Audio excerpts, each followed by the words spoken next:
few minutes, but there are some advantages to being the senior most member of the Senate. They tend to cut me a little bit of slack in that. I want to commend you for your dedication to libraries in Vermont, and actually where you are, your office is right near where I grew up in Montpelier. I lived at 136 State Street in Montpelier from the time I was born until I got married. But we also had the College Upper Library's Children's Library, and I used to walk in there. I had my first library card there when I was 4. I just loved to read. My parents had a trading business, and I learned to read upside down, backwards, and every which way. And I went there. I still have that library card, and they still honor it. I want you to know. I have. I think by the time I finished 3rd grade, I read all of Robert Louis Stevenson, most of Dickens, and it was a magical time. I would come home with books, and now I'm glad to see my grandchildren do the same thing. And in this library, over the years, stellar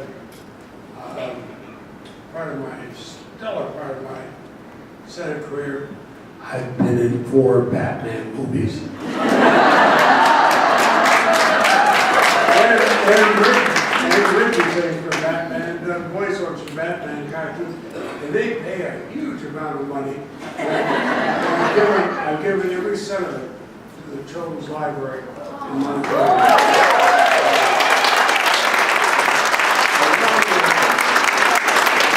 I do a lot of photography, and every time a magazine or a newspaper publishes one of my photographs, it sends me a check where it goes right to that same library. And we've had special showings of Batman, as you know, raise money for it. So they've done fairly well on this. In fact, the most fun was one time I volunteered reading hour for 5 and 6-year-olds, 4, 5, and 6-year-olds. I'm reading them a story on a Saturday. I got a call, there was an emergency, and I said, well, I'll need some help. Are you nearby? And the door opens, and in walked Batman.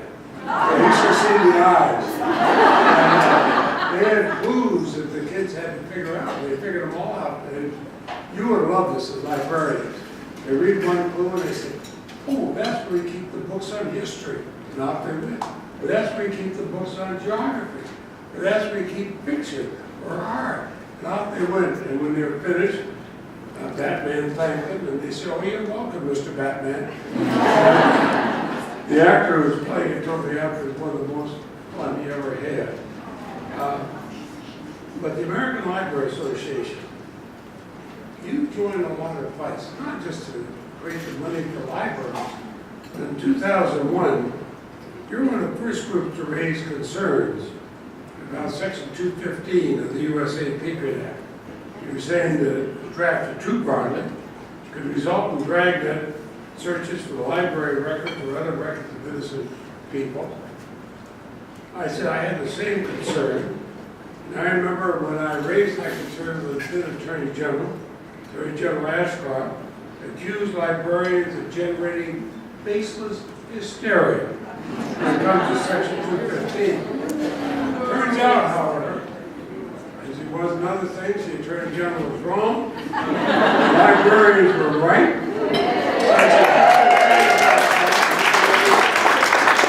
It is being used to collect the records of countless innocent people, and that's one of the reasons why we have this congressional odd couple of Jim Sensenbrenner and myself, one Republican, one Democrat, trying to make changes because the National Security Agency is continuing to use Section 250 of the U.S. Patriot Act for the indiscriminate collection of a massive number of phone records about Americans. That's time for that bulk collection program to stop. It's not proven effective. And this kind of intrusion on Americans saying we can collect everything, so to make you safer. There's a lot of countries where they face what happens when the government collects everything. They'll tell you it does not make you safer. And with the help and support of the American Library Association, we're making progress.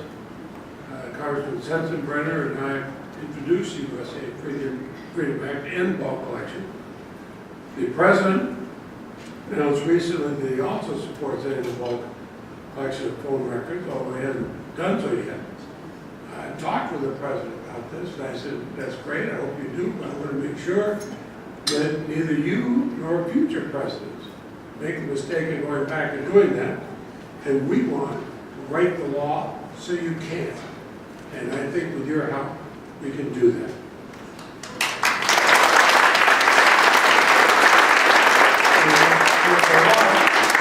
There's a lot more I could say, but I'm preaching to the converted. Converted with you. Keep doing what you do is my phrase. And you can see the smiles on my grandchildren, they come home and tell me, we just went to the library. You know, it's the most exciting thing. We got this book and that book, and or we went to this, somebody was reading it from their new book. You know, it's wonderful. And you have from people like Catherine Patterson and all these other writers we have, Chris Magellan and others. Our little tiny state, we care about reading. You represent the whole country. You care about reading. You care about people's freedom and their rights. Don't ever, ever stop, because there's a lot of us here who will stand with you. Thank you very much.